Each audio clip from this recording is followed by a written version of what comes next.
ధన్యవాదములు, నమస్కారములు. ముఖ్యంగా కృష్ణదేవరాయల గురించి చెప్పాలనుకుంటే ఈ రోజు నుంచి రేపటి రూపంలో సరిపోదు, కానీ కొన్ని ఉదాహరణలు చెప్పదలుచుకున్నాను. ఈరోజు దక్షిణ భారతదేశంలోనే దాదాపు 5 రాష్ట్రాలు విజయనగర సామ్రాజ్యానికి చక్రవర్తిగా ఆయన ఏలుబడి సాగింది. ఆయన ఏలుబడిలో రాయచూరులో పెద్ద యుద్ధం జరిగింది. బీజాపూర్ సుల్తాన్కి మన కృష్ణదేవరాయలు దీనికి ఆయన సైనిక అధ్యక్షుడిగా ఉన్నాడు. రాజు ప్లస్ సైనిక అధ్యక్షుడు ఆయనే.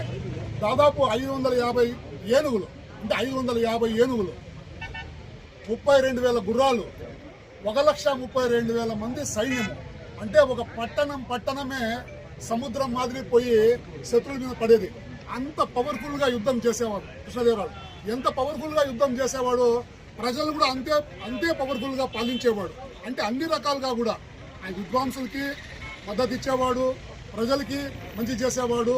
దూరపు యోచన చేసి చెరువులన్నీ కూడా తిరుపతిలో రాయల చెరువు కావచ్చు, నరసింహాడు అని చెప్పినట్లు, దాసని చెప్పినట్లు చెరువులే కాదు, గుడియే కాదు, గోపురాలే కాదు, తిరుమలకి 7 సార్లు వచ్చి వజ్ర కిరీటం కూడా కృష్ణదేవరాయలు గారు ఇచ్చింది. కానీ మాకంటూ కూడా ఒక చిన్న సంశయం. ఎందుకంటే జనవరి 16వ తారీఖు మల్లికార్జున సర్కిల్లో జయంతి ఉత్సవాలు చేయడం జరిగింది. జనవరి 17, ఈరోజు ఫిబ్రవరి 16, మళ్ళా జయంతి.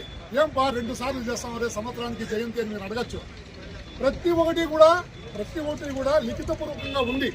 ఇక్కడ హంపీలో కావచ్చు, మన తమిళనాడు దక్షిణ భారతదేశం దక్షిణ తమిళనాడులో కావచ్చు, అట్లా కర్ణాటకలో కావచ్చు, ఈవెన్ కేరళ, గోవాలో కూడా ఆయన పాలించడం జరిగింది, మహారాష్ట్ర వరకు కూడా.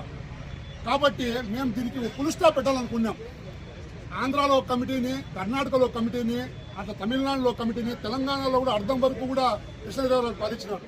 అక్కడ కూడా కమిటీలు వేసి, 5 కమిటీలు వేసి, 5 కమిటీలు కూడా ఒక తీర్మానం చేసి త్రూ గవర్నమెంట్, అంటే పర్ఫెక్ట్గా కనుక్కొని జయంతి జనవరి 17, ఫిబ్రవరి 16 కరెక్ట్గా కనుక్కొని ఈ సంవత్సరంలో దీన్ని ఫుల్ స్టాప్ పెట్టి మరొక్కసారి ప్రజలకు కానీ ఎవరిని అడిగే సమాధానాలకు కానీ కరెక్ట్గా సమాధానం చెప్పే టైం లోపల మేము ఈ జయంతిని పర్ఫెక్ట్ డేట్కి, అంటే అక్కడ ఉన్న ఎవిడెన్స్తో, హంపీలో ఉన్న ఎవిడెన్స్తో, ఆయన తల్లి నాగలాంబ గారు పెనుగొండ ఆయనది, ఆంధ్ర భోజుడు అనేవారు. కాబట్టి ప్రతి ఒక్కటి కూడా లింక్స్ ఉన్నాయి, ప్రతి ఒక్కటి లిఖితపూర్వంగా ఉంది. ఆయన యుద్ధం చేసిండేది, పాలించిండేది, పుట్టిండేది, పెరిగిండేది అంతా కూడా. కాబట్టి ఈ కమిటీలు వేసి కమిటీల ద్వారా నిజ నిర్ధారణ తెప్పించుకొని త్రూ గవర్నమెంట్ డేట్ అనౌన్స్ చేపిస్తామని ఈ సందర్భంగా తెలియజేస్తున్నాం. జై శ్రీ